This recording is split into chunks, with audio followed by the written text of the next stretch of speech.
Ертең әкең ау соғыс болса соның 70% қашып кетеді әкең ау. Біз бұл ел үшін соғысатын. 30% қалар қаса. Ито күмәнді. Бүгінгі тақырып өте ұзақ болайын деп тұр. Көптеген нәрселерге тоқталғым кеп тұр. Біздің қазақтың құқығы тапталып жатыр. Мен соны түсініп тұрмын да. Құрметті ағайындар, мына жолды трассаны 110-ға түсіріп жатыр. Камера мен камераның арасында фиксировать етіп бүкіл уақытты реттейін деп тұр. Камераның арасында бір камерадан 110 мен өтесіз де, келесі камераға 140 мен барып, камераның астынан тағы 110 менен өтесіз. Бірақ екі ортада сіз 110 менен жүрмегеніңізді біліп, сізге автоматты түрде штраф келетін болады. Бұл қарапайым халықты қанау деп білем мен. Неге десеңіздер, біздің жолдар авария көп болып отыр дейді. Авария неден болып отыр? 110 менен жүрген кезде авария тоқтайды дегенге мен лично өзім сенбеймін. Себебі жай жүрген машина ол ұйқысы келеді, ұйықтап. Аварияның көбісі неден болып жатыр жолда? Ұйықтап кетіп жатыр адамның бәрі. Оның бірден бір себебі ұйықтамай таксовать ететін жігіттер кінәлі. Екіншіден, жай жүріп баратқан адам өзі былжырап ұйықтап кетеді кейде. Сондай жағдай, бұның екі варианты. Оған халық та кінәлі. Ұйқыны қандырып жүріңіздер, жігіттер, трассада жүрген жігіттер. Одан кейінгі мәселе, жол стандартқа сай емес. Автобан деп біз шешесіне рахмет ақша төлеп отырық па ақиқатында. Бірақ ол автобанда 1040 пешеход шешесін сыйлайын. 1040 разворот, әкең ау мынау Қызылордаға қарай, Алматыға қарай мүлдем беспредел әкең ау. Мына Көкшетау, Қарағанды, Астананың ортасында бір пешеход жоқ, сенесіздер ма? Мосттың астымен түсіп кетеді, немесе мосттың үстімен жаңағы жол қып істеген. Сондайды неге сіздер жасамадыңыздар? Соның ақшасын бәрі желініп кетті ма? Егер или Қарағанды басқа бір мемлекет па? О жақ жолды сапалы түрде басқаша қылып жасайды, 140 пен жүреді, мына жақ 110 мен, себебі пешеход көп. Бұны 110-ға түсірген біздің құқығымыздың тапталуы. Шешесі сыйлайын, біз сіздер құсап, осы заңды шығарып атқандар. Самолетпен ұшып жүрген жоқпыз. Әкеңа өткенде Европаға барғанда бір неміс кісі айтады.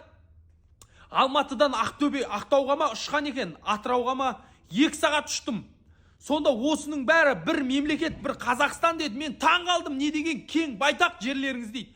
Шешең сыйлайды, сендер тупойлар әкең ау. Осы Қазақстан кең байтақ жердің ішінде бүкіл Қазақстан бойынша 110 мен жүргізіп қоймақшысыңдар адамдарды. Халықтың шешесі сыйлайды, самолетқа жағдай жетпегеннен кейін көлігімен жүреді, семьясымен. Бірақ 110 мен жүру керектен қандай шешең сыйлай, или тупойсыңдар ма шынымен, или шеше тупит етесіңдер ма, білмеймін. Шешең рахметші. Құрметті жоғардағылар, осыны елеп ескеріп, халықтың ыңғайына қарап, камера, шериф, гереп шефир шешең сыйлай, неше түрлі штрафтың түр-түрін тек қана халықты тонау мақсатында жасалынып жатқан нәрселер сияқты да. Басқа ештеңе емес. Шешең сыйлай, ертең соғыс болса қолыма автомат алып, бірінші мен кетем соғысқа. Шешем мына служит етіп жатқандардан кейін мен кетем мысалы. Сол үшін мен толықтай құқығым бар айтуға әкең ау. Себебі шешең сыйлай, мен служит еттім, контрактымен жұмыс істедім. Опыт бар, Аллаға шүкір. Біз кетеміз контрактымен. Одан кейін осы қарапайым халық кетеді. Бірақ шешең сыйлай, өкіметке басқа ақша түсіп жатқан жоқ па? Тек қана әкең ау штрафты күшейтіп, осыны президентіміз біле ме екен осындай нәрселер жасалынып жатқанын? Таза қастандық. Шешең сыйлай, Германияда не үшін 200 мен, 150 мен жүретін трассалар бар.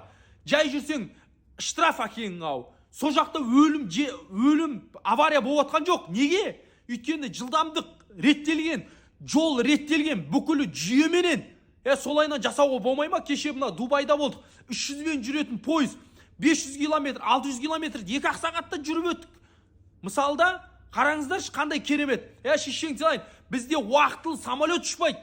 Уақытылы пойыз жүрмейді әкең ау. 3-тен 20 кеткенде жүреді деп еді. Уақытқа қарап отырып 3:20 болды.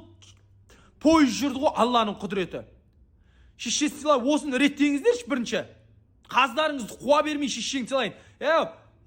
Анау Дубайдағыдай 01 Қазақстанның жалау қойылған 01 жаңағы қызы мен фамилия мысалы Телгозин Мадерма ТМ деп сондай номерлер сатыңыздаршы. 500 миллионнан деп бір номер. Шешең сыйлайын, байлар таласып өліп қалады әкең ау. Бұл біздің мемлекет қой, біздің қолымызда тұрған нәрсе ғой бәрі. Соны сөйтіп сатыңыздар, шешең сыйлайын, қырылып өліп қалсын әкең ау таласып. Вот бюджетті сондай байлардың ақшасымен толтырудың сондай нәрселерді ойластыруға болады ғой. Шешең қарапайым халықты кеп қанай береді әкең ау. Президентіміз бұны біле ме екен, білмей ме екен, мен білмеймін. Бірақ бұл біздің елдің дұшпандары істеп жатқан іс-әрекет сияқты. Халықты қысып, қайттан көтеріліс жасап, қаңтар жасап, мына қазіргі билікті көшіріп жіберіп, өздері отырып алып, халық дальше мемлекетті тонайтын бір іс-әрекетке апаратқан сияқты нәрселер сияқты ма деп мен өзім кейде ойлаймын да, сондай бір тупизм шешең салайын. Или тупойлар істей ма? Мен оқымасам да, бірақ басым жетіп тұр да, бірақ оқығандардың басы жетпей жатқан сияқты. Или натури тупойсыздар ма? Тупой болсаңыздар, орындарыңыз босатсаңыздар, нормальный бас істейтін. Алматыда біле білсеңіздер, Әл-Фараби деген көше бар да, бір светофор жоқ. Сода 80-мен жүреді. Енді бұл шешеңді сыйлайын, осыны есептеп, мына жолды 110-мен жүру керек деп шығарған тупойлар соған 30 ғана қосып тұр да. Бірақ шешең салайын, Қазақстанның арғы басы мен бергі басы шешең салайын 4000-5000 километр. Әкең ау, сон жүріп баратқан адам сонда қанша күнде жетеді? Сіздер сияқты самолетпен жүруге жағдайымыз жоқ біздің. Ертең әкең ау, соғыс болса сон 70% қашып кетеді әкең ау. Біз бұл ел үшін соғысатын. 30% қалар қаса. И то күмәнді. Шешесіне рахмет, ел үшін соғысатын сондай адамдардың құқығы тапталмасын. Мен соны сұраймын әкең.